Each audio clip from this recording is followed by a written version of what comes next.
ऐसे राइटिंग में सबसे मेजर चैलेंज जो मैं आजकल सुन रही हूँ कैंडिडेट से, जो अभी तक हाईलाइट नहीं हुआ है कहीं पर भी, वो ये है कि आपने 45 मिनट्स देने हैं ऐसे की आउटलाइन को। मतलब 3 आवर्स का पेपर है, 2500 प्लस वर्ड्स लिखने हैं और 45 मिनट्स आउटलाइन को देने हैं। और आउटलाइन वर्ड काउंट में इंक्लूड नहीं होती है, अगर आपको पता हो तो। चलिए इसको थोड़ा-सा ना एग्ज़ामिन करते हैं कि सीनियर्स ने आई एम सॉरी मुझे कहना पड़ेगा, लेकिन अनफॉर्च्यूनेटली ये चीज़ गलत है, गलत समझाई हुई है। आउटलाइन के लिए 45 मिनट्स ज़रूरी नहीं है। इवन अगर कोई बहुत ज़्यादा डल स्टूडेंट्स भी हो ना, तो उनको भी 45 मिनट्स नहीं लगेंगे। चलें इसको ज़रा-सा एग्ज़ामिन करते हैं। अब ऐसे के लिए हमें क्या करना है, हमें 2500 प्लस वर्ड्स लिखने हैं। 2500 तो 3000 वर्ड्स हैं, तो से फॉर एग्ज़ाम्पल हम बस 2550 वर्ड्स लिख लेते हैं, तो ये हमारा ऐसे कंप्लीट हो जाएगा। एज़ एन एक्सपर्ट मैं आपको एक चीज़ बताऊँ कि हमें 1 आवर लगता है 1000 वर्ड्स के लिए, 1 आवर, ठीक है? वो भी एज़ एन मैंने आपको कहा कि मेरी प्रैक्टिस अच्छी है और एक्सपर्ट राइटिंग के हिसाब से मैं बता रही हूँ कि 1 आवर लगता है। तो अगर आपने 45 मिनट्स आउटलाइन को दे दिए, तो आपके पास कितने लेफ्ट मिनट्स बचे? 2 आवर्स एंड 15 मिनट्स। तो आप 15 मिनट्स जो हैं, वो आप रखते हैं अपने ऐसे को फाइनलाइज़ करने के लिए। आप वो फाइनलाइज़ करेंगे, सेटिंग करेंगे, कुछ कोई कोई चीज़ रहेगी उसको देखेंगे, कोई रोल नंबर है, कुछ भी है। तो आपके पास कितने रिमेनिंग बचे? 2 आवर्स। 2 आवर्स में आप कितना काम कर सकते हैं? और अगर आपकी बहुत अच्छी स्पीड है लिखने की, टॉपिक आपको बस याद है, कुछ सोचने की बिल्कुल ज़रूरत नहीं है और आप लिखे जा रहे हैं, तो आपको 2 आवर्स लगेंगे 2000 वर्ड्स के लिए। बस ठीक है, आप यहाँ तक लिखेंगे। अब यहाँ पे होगा क्या? यहाँ पे होगा ये, जो हो रहा है हमारे साथ कैंडिडेट्स के साथ। फर्स्ट, आप अपनी जो मेजर रिक्वायरमेंट है ऑफ एसे, वो क्या है? वो हमारी है वर्ड काउंट।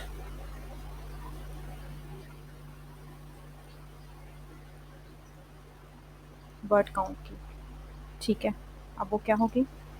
वो अनफुलफिल्ड होगी। जब ये चीज़ अनफुलफिल्ड है, तो आपके चांस ऐसे पास करने के ऑलमोस्ट ख़त्म है, यहाँ पे बहुत कम होंगे। अगर कोई ऐसा होगा जिसने देखा होगा कि ऐसे बहुत अच्छा लिखा हुआ है, 1800 वर्ड्स पे उसको या 2000 वर्ड्स पे उसको कर दिया पास, तो दूसरी बात है। लेकिन यहाँ पर आपकी मेजर रिक्वायरमेंट अनफुलफिल्ड है, नहीं हुई पूरी, सही है? सेकेंडली, आपके पास इतने 2 आवर्स में 2000 वर्ड्स करना भी मुश्किल है, अगर आपके पास इवन फ्लो हो आइडियाज़ में, स्ट्रक्चर पे आपको ग्रिप हो, फिर भी मुश्किल है, ठीक है? अब इसके लिए करना क्या है? करना ये है कि आपने समझना है कि आप 15 मिनट्स के अंदर आउटलाइन कैसे बना सकते हैं, आपने बनानी है, अगर हमें पेपर को क्लियर करना है। पाकिस्तान में हर साल ये रिज़ल्ट अब कंटिन्यूअस आ रहा है। किसकी वजह से? गलत गाइडलाइन की वजह से, कि आपने आउटलाइन को 45 मिनट्स देने हैं। अगर आप 15 मिनट्स देंगे आउटलाइन को, उसके बाद ही आप ऐसे पे फोकस कर सकते हैं। अब एक ऐसे है जो मैंने यहाँ पर 2022 का पेपर निकाल के रखा था, और ये ऐसे यहाँ पर देखिए आप, मेक एन कॉम्प्रिहेंसिव आउटलाइन, आपको ऐसे राइटिंग का पता होगा। और कॉम्प्रिहेंसिव यहाँ पे क्या है? 2500 3000 वर्ड्स। मेरी ऐसे राइटिंग पे बहुत डिटेल्ड वीडियो बनी हुई है, अगर आप न्यू हैं, आपको नहीं आता, तो वो वीडियोस आप देख लें। उसके बाद आपको, मुझे नहीं लगता किसी एकेडमी की भी ज़रूरत पड़ेगी, ठीक है? अब यहाँ पर हम ये ऐसे ले लेते हैं हमारा, ये हमारे ऐसे का टाइटल हो गया, ठीक है? यहाँ पर हम आ जाते हैं अपनी आउटलाइन के लिए। अब आउटलाइन के लिए हमें करना क्या है? सबसे पहली चीज़, कोई भी वर्ड ऐसे का ऐसा नहीं होना चाहिए जो आपको नहीं आता, तो फिर मोस्ट प्रोबेबली आपको ऐसे की मीनिंग भी नहीं आएगी, सही है? अब आपने करना क्या है? आपने यहाँ पर देखें, an analysis of the concept of globalisation of markets. एक तो ये है ग्लोबलाइजेशन ऑफ मार्केट, दूसरा क्या है? एनालाइज करना है किसको? सिर्फ कॉन्सेप्ट को। बहुत सिंपल चीज़ है, लेकिन सॉरी, इसको हम बहुत अच्छे तरीके से लिख सकते हैं। अब ग्लोबलाइजेशन ऑफ मार्केट्स की मीनिंग आपको पता होगी, मैं आपको बता दूं कि जैसे हमारे मार्केट्स आजकल ऐसी है ना, कि मैं जहाँ पर बैठकर यूएसए से भी ऑर्डर कर सकती हूँ, आप चाइना से कोई चीज़ मंगवा सकते हैं, कहीं से भी, तो उसको हम ग्लोबलाइजेशन कहते हैं। अब मार्केट्स ग्लोबलाइज्ड हो गई हैं, ठीक है? और अब इसका कॉन्सेप्ट वो कह रहा है कि इस कॉन्सेप्ट की एनालिसिस करनी है। अब कॉन्सेप्ट की एनालिसिस आपने करनी है, तो इसमें बहुत सारे आइडियाज़ आ सकते हैं, सही है। अब आउटलाइन में मेजर चीज़ क्या है आप देखें कि मैंने आपको अपनी प्रीवियस एसे राइटिंग में बताया है कि ये चीज़ तो आप ना आउटलाइन के लिए आपका टाइम बच जाएगा। आपने क्या करना है, हर एसे के लिए आपने इंट्रोडक्शन, बैकग्राउंड लिखना है और आपने थीसिस स्टेटमेंट।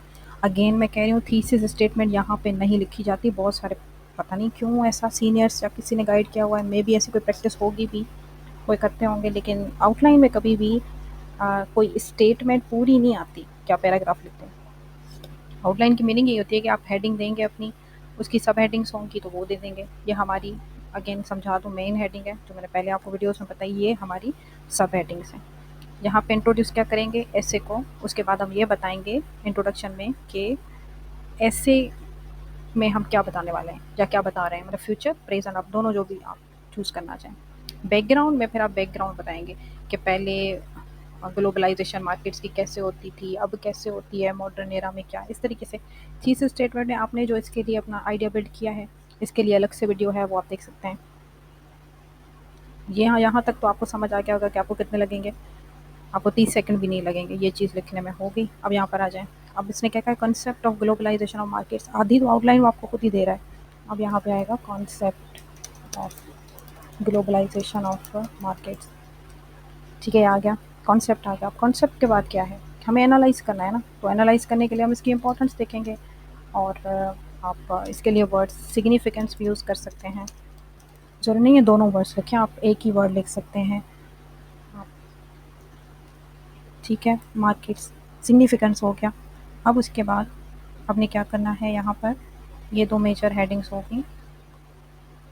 अब उसके बाद आप सिग्निफिकेंस में आपने मुझे एक एग्जांपल याद आ रही है चाइना की, एज अ केस स्टडी मैं यहाँ पे दे देती हूँ। देखें, सबके माइंड में चाइना आएगा ही आएगा।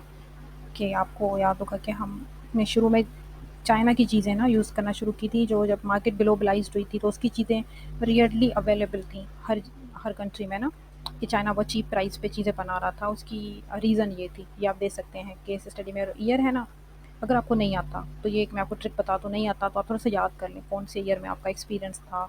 जैसे मुझे याद है 2002 टू 2003 ना, ऐसे था। तो आप ऐसे कर सकते हैं इसको, ड्यूरिंग 2000 ऐसे। सही है, तो आपका ये मतलब हो जाएगा कि इसके दौरान हुआ था। लेकिन ये जब लिखेंगे वहाँ पे लिखेंगे, यहाँ पर आउटलाइन में तो लिखने की ज़रूरत नहीं है। ठीक है, अब सिग्निफिकेंस हो गई।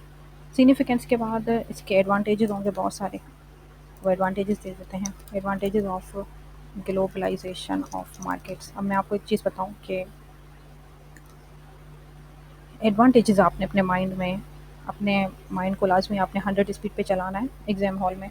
अब एडवांटेजेस जब आपने लिखनी है तो आप सोचेंगे क्या एडवांटेजेस हैं ग्लोबलाइजेशन की। आपको खुद को एक आइडिया होगा कि क्या एडवांटेज है। इकोनॉमिक एडवांटेज है इसका, कि आप कि कोई भी चीज़ है आप मैन्युफैक्चर कर रहे हैं, कोई नट है फॉर एग्जांपल, आप यहाँ पे मैन्युफैक्चर कर रहे हैं, आपको उसकी बहुत कॉस्ट पड़ रही है क्योंकि मशीनरी जो है वो नहीं अवेलेबल इतनी। वही चीज़ हम किसी और कंट्री से मंगवा रहे हैं और वो हमें वही चीज़ सस्ती पड़ रही है, तो फिर हमें किस चीज़ का एडवांटेज होगा, इकोनॉमी का, कि हमारी इकोनॉमिक कॉस्ट उसकी कम हो जाएगी। ठीक है, उसके बाद हमें क्या एडवांटेज होगा, टेक्नोलॉजी का। आज देखिए हम मोबाइल फ़ोन्स मंगवाते हैं, लैपटॉप हमारे पास आते हैं, सिर्फ हमारी कंट्री में नहीं है, दूसरी कंट्रीज़ में रोबोट्स हैं, कार्स हैं, बहुत सारी चीज़ें हैं। तो टेक्नोलॉजी क्या हो रहा है, एक्सचेंज हो रहा है, तो वो भी हो रही है। और सोसाइटी को एक एडवांटेज मिल रहा है। कैसा एडवांटेज मिल रहा है, हम एक दूसरे का कल्चर समझ रहे हैं, हम वैल्यू समझ रहे हैं, जो चीज़ें हमें पहले ज़्यादा पता नहीं थी, अवेयरनेस उसकी आ रही है, ये हमारी एडवांटेजेस हो गई। क्विकली सोचना है आपने, वहाँ पर आ जाएंगी आपके माइंड में। ठीक है, अब एडवांटेजेस के बाद आपको चैलेंजेस हैं, जहाँ पर मैं आपको ट्रिक बताती हूँ एक।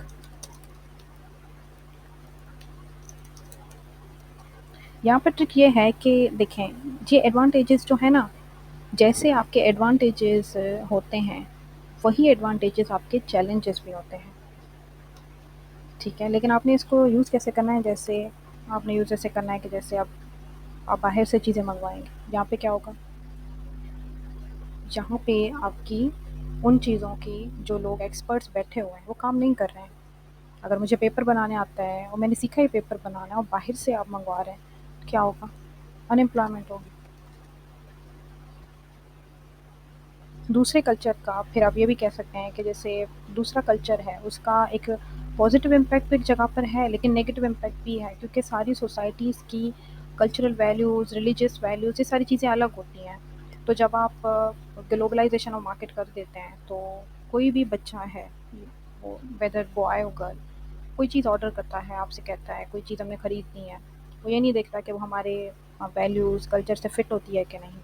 लेकिन वो एक चीज़ होती है कि आप उसको वो चीज़ें लेकर देते हैं, चाहे वो ड्रेसेस हों, कोई और चीज़ें हों।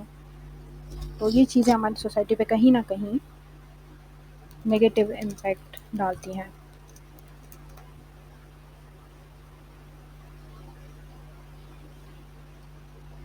तो यहाँ पर देखें, अनएम्प्लॉयमेंट अलग है, और एक तो अनएम्प्लॉयमेंट है एंड रिड्यूस डिमांड ऑफ, या फिर रिड्यूस नहीं, decline in the demand of कौन सी चीज़?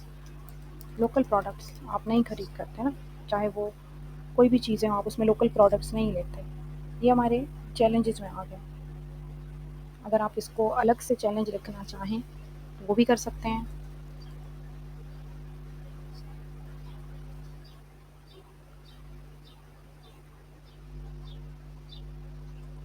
ठीक है, नेक्स्ट इसके बाद हमारे क्या आ जाएगा? चैलेंजेस जब हमने बता दिया है, रिकमेंडेशंस अगेन ट्रिक है। जैसे आपने एडवांटेजेस बताई, वैसे आपने चैलेंजेस बताए, तो रिकमेंडेशंस इसके लिए होंगी, वो भी उन्हीं चैलेंजेस की रिकमेंडेशंस होंगी। तो इसमें होगा कि गवर्नमेंट पॉलिसीज़ फॉर इम्पोर्ट, ठीक है। उसके बाद प्रोमोटिंग लोकल प्रोडक्ट्स, सही है। उसके बाद अवेयरनेस इन द सोसाइटी। जब हमारी गवर्नमेंट पॉलिसीज़ इम्पोर्ट के लिए अच्छी होंगी तो वहाँ पे अनएम्प्लॉयमेंट कम होगी, ठीक है। प्रमोट लोकल प्रोडक्ट्स, उसके लिए आप अपने सजेशन दे सकते हैं कि गवर्नमेंट जो है वो हमारे जो अच्छे लोकल प्रोडक्ट्स हों, जैसे अगर कोई प्रोडक्ट है वो आपका, आप देख रहे हैं कि हाई सेलिंग में जा रहा है, लेकिन उसको इम्पैक्ट होता है बाहर के प्रोडक्ट से, तो आप उसको जो है वो गवर्नमेंट के फंड से आप कर सकते हैं उसको एडवर्टाइज़।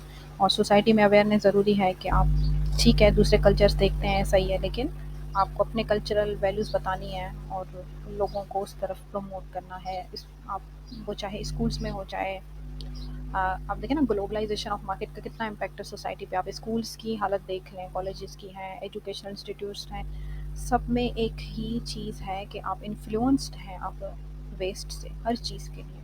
आपके करिकुलम हो, सिलेबस, हर चीज़ वहाँ से है।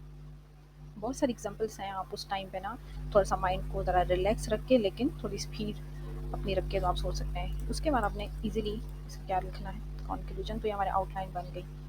ये आउटलाइन बनने में कोई 45 मिनट्स मुझे नहीं लगे होंगे, और इवन मैं आपके साथ ये क्योंकि डिस्कस करती हुई चल रही हूँ, तो आप ये ना समझें कि वहाँ पे तो डिस्कशन नहीं होगा। वहाँ पे वो जो डिस्कशन होगा ना, वो आपके खुद के माइंड में हो रहा होगा, लेकिन डिस्कशन होगा। तो जब आप अपने आप से ये चीज़ डिस्कस करते हुए चलेंगे तो आपको बहुत सारी चीज़ें समझ आएगी। मैंने केस स्टडी चाइना की दी है। अब केस स्टडी सोसाइटी में ना, अब जैसे सोसाइटी है ना, इस सोसाइटी के अंदर आप एक और एग्जांपल दे सकते हैं। जैसे मैंने आपको स्कूल्स की एग्जांपल दी, तो जब आप ऐसी कोई एग्जांपल देंगे तो एग्जामिनर को एक चीज़ फ़ील होगी कि आपकी जो पर्सनैलिटी है वो बहुत ज़्यादा रिस्पॉन्सिबल है, ठीक है। तो आप ये चीज़ भी इंक्लूड कर सकते हैं, केस स्टडी कोई भी दे सकते हैं कि अनएम्प्लॉयमेंट के लिए आप लोगों की जब एग्जांपल देंगे तो कोई केस स्टडी अगर आपको याद हो, आपने करंट अफेयर के लिए पढ़ी हो, कुछ भी हो कि अनएम्प्लॉयमेंट रेट बढ़ा था, तो आपको उसकी रीज़न्स पता होंगी, जिसमें वन ऑफ द रीज़न ज़रूर ये चीज़ होगी कि हमारे पास फैक्ट्रीज़ बंद हो रही हैं, बाहर से इम्पोर्ट हो रही हैं चीज़ें। तो वो चीज़ आप दे सकते हैं, क्योंकि आप जब नंबर्स देते हैं, कुछ ईयर्स लिखते हैं, तो वो आपको अच्छी मार्क्स दिलाते हैं। तो ये मेरी आज की वीडियो आपको समझ आई होगी कि क्यों ज़रूरी है कि आपने आउटलाइन 10 से 15 मिनट में बना के ख़त्म करनी है, देन उस पे लिखना स्टार्ट कर देना है। अगर ऐसा आप नहीं करते तो आपके लिए मुश्किल हो जाएगी। अगेन हम इसका वर्ड काउंट अगर देख लें तो मैं,